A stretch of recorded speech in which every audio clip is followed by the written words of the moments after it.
to celebrate the life and legacy of a true legend, the Queen of Salsa, Celia Cruz.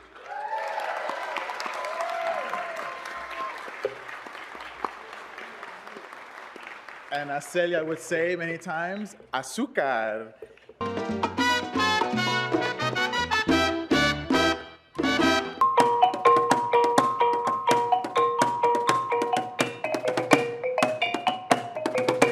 LA City Controller Kenneth Mejia.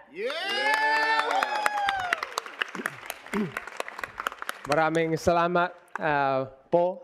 That's right. To my ate or my elder sister, Councilmember Isabel Jurado. Thank you so much. It's an honor to be here. There's a joke. They say if you're Filipino, you're going to be a nurse, an accountant, or you're going to be in the post office or the Navy. And so, one of those. General comment. Please go ahead. You have a minute.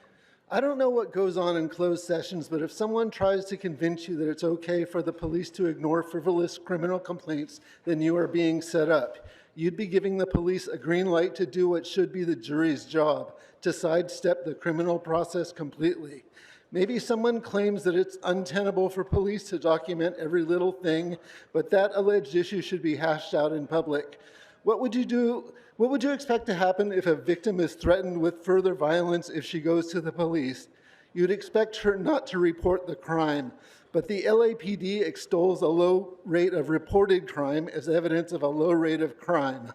I have to give credit to Commissioner Suthers. He has enough sense to get off a sinking ship, but he didn't do enough to actually save himself. He did the well-behaved exit. He left without making waves, but what's needed is to demand military-level oversight of the police. Anything less is doomed to failure. Thank you. My name is Mari. Hold the mic a little bit closer to you. We'll hear you better. Okay. I am Mari, and I've spoken before at LASA and ECRA, board supervisors, etc., basically risking my life as I commented and make members of the various meetings aware about the predators who are oppressing me. I call them the oppressing team, which is the landlord and the skilled hacker, my neighbor, he has hired and is sponsoring, and who are abusing and persecuting me, who have rendered me totally homeless, and want to keep me that way forever and want to destroy my life. I thought I would receive some real help from LASA ECRA members, but instead I was told I disturbed the meeting when I was talking. All my attempts to be housed and find housing are intercepted, and hijacked. Thank you. Sorry, your time's expired. Thank you. Hi, Mr. Mares. What did you want to speak on? Good morning, sir. Good morning, Candido Mares, who founded the first Filipino Knights of Columbus in the United States. Public comment. Wednesday, I believe, you had one LA, and it was one of the best presentations. When you see a group of people that are working within this city, and I remember something they said, to make a holy and sacred community. And our president, he said a holy spot. No, not a holy spot, but from San Pedro to maybe Chatsworth, Mr. McCosker, you are working towards that. And the one thing I'm really learning is a lot of you are doing that. But you're still allowing the bad ones to control this city council.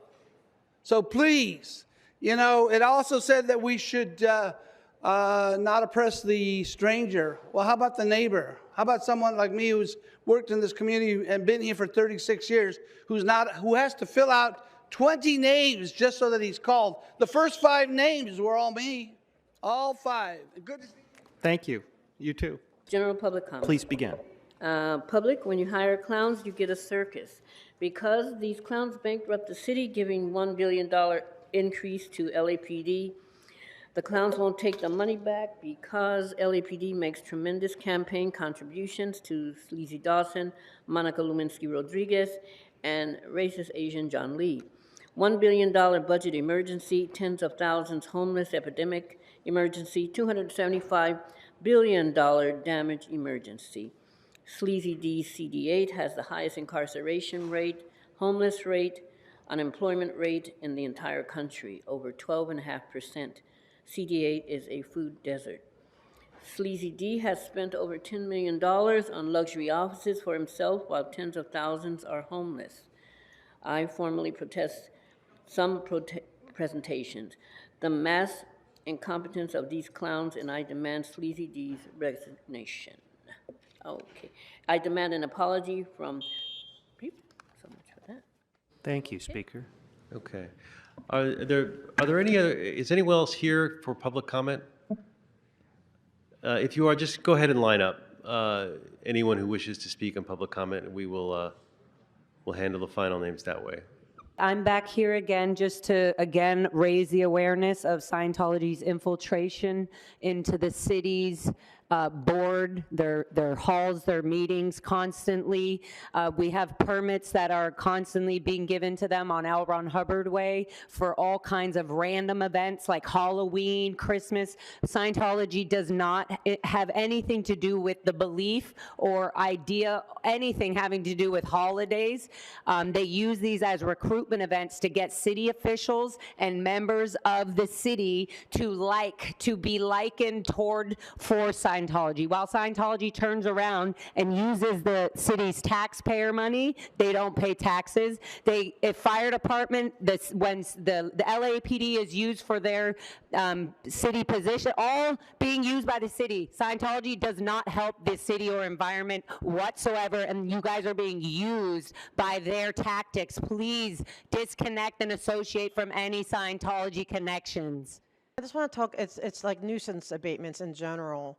That's okay as it relates to it. That's good. Okay. Yeah, I've been saying that, I think it's good to go after nuisance properties, but I do want to just remind that there is about, I think hundreds of complaints so many complaints about neighbors of L. Ron Hubbard Way begging and begging and begging, the city council for help with the music that is played so loud that their walls shake, and they say they feel it in their bones because of all the woofers, because they don't have a respect for the law when it comes to their permits, and so that's also a nuisance.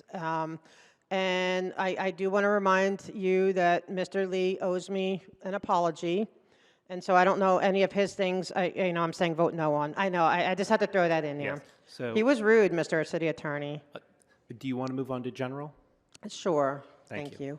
And I want to give a shout out to Smoke and Scan, and I just want to say that last Saturday, there was the Faith in Blue event, and it was supposed to be by the LA clergy, which is supposed to be of multiple religions, but it was only Scientology. And when Laura and I went into the event, just going in, Scientology swooped the police and told them to kick us out. And we were kicked out for viewpoint discrimination.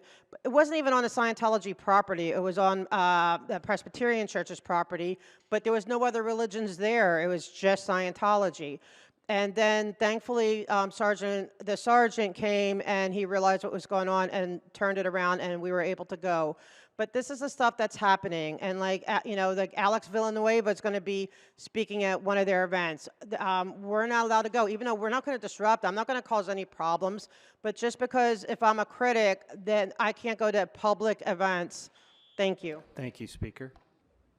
I'm speaking in regards today with all the renters in Los Angeles and something concerning homelessness. My goal today is to inspire a council member to create a motion towards peacefully bringing about equal rights in the city. As citizens, we demand the equal right to only pay property tax, not rent. Over 43% of all rental units in the city are owned by corporate landlords. Once the property tax is paid, over 350% of that income is profit. Are we not in a state of emergency considering homelessness? Or is that just good business to charge that much price gouging for something that's so necessary? Housing is a human right, and we demand the same rights as owners. I want to thank Councilmember Hernandez and the folks who signed on to this motion for bringing it to us. This is a tricky situation regarding the safety of the city, especially with this weekend coming and a big No Kings March that is expected. There are always lots of concerns when we have a big march in downtown LA or anywhere in the city, and how law enforcement relates to that. I think the city attorney's office is trying to respond to that, but as the member said, it's appropriate for the city attorney's office to confer with this body, either as a whole, or we have a public safety committee, we have a public safety chair, we have a pro tem, we have a council president, we have individual members, somebody. And so this motion seeks to press that point to the city attorney in a way that's public and on the record. You know, this does not bind our city in any way. It simply says that the city attorney needs to confer with the governing body of the city, which is the Los Angeles City Council. And so if there are no further comments on this, Councilmember Rodriguez. Thank you, and thank you, Ms. Hernandez, for this. I think it's important for us to remind every elected official in this building procedurally how we need to be consulted as a legislative body that is independently elected by the people. Unfortunately, this isn't the only level of in the branch of government that has breached that responsibility. And so what I hope is that this becomes a more permanent act of this body to exercise its role in oversight, in exacting all of our responsibilities collectively to help represent this city in the best manner possible. But again, this is not the only example. This is not an isolated situation. This is a behavior that has not just been exemplified by the city attorney, but it's been exemplified by other executive branch activities as well. So I really hope that this is a body that will continue to now forge a path forward to exercising its authority in this role. Thank you. All right, seeing no other speakers on the queue, let's open the roll on this item, close the roll, tabulate the vote. 12 ayes. Councilmember Park, in the wonderful LA 2028 Summer Games jacket with her name on the front. Councilmember Park. Proudly sporting it today. Thank you, Council President. It was the perfect opportunity as we marked 1,000 days this morning until the launch of the 2028 Olympic and Paralympic Games.